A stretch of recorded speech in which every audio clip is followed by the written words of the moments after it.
মানে সঠিক বিদ্যুৎ সম্বন্ধে তাদের ধারণা ছিল না, ফলে বিদ্যুৎ স্পৃষ্ট হয়ে মারা গিয়েছেন 4 জন। তাদের ফ্যামিলি থেকে 2 জন এসছেন।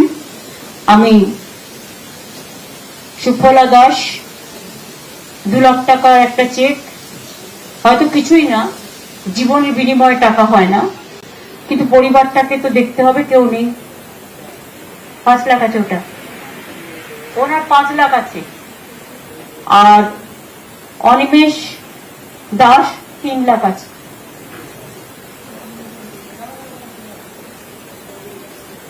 খগেশ্বরকে বলে দাও, খগেশ্বর 5 লাখ ওনাকে দিলাম, আর এটা 3 লাখ দিলাম, আর তুমি ওদের দেখে রেখো। হ্যাঁ, ওদের বসাও, বাড়ি কিন্তু পৌঁছে দিতে হবে।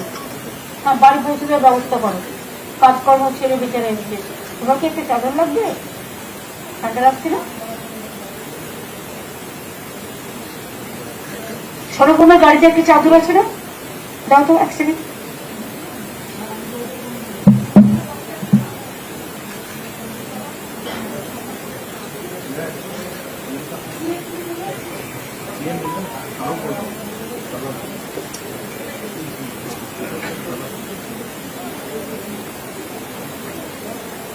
যে ছবি আপনাদেরকে দেখাচ্ছি, বন্যা দুর্গতদের পাশে মুখ্যমন্ত্রী মমতা বন্দ্যোপাধ্যায়।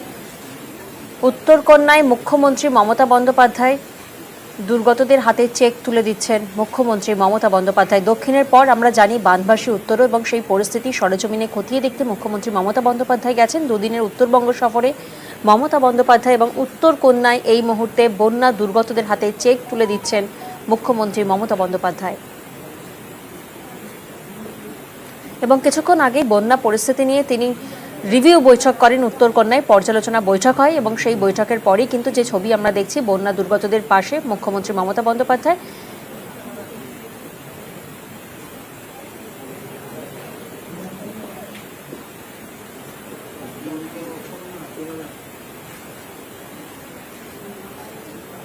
এবং মানবিক এক ছবি ধরা পড়ল। উত্তরকন্যায় বন্যা দুর্গতরা তারা এসেছেন,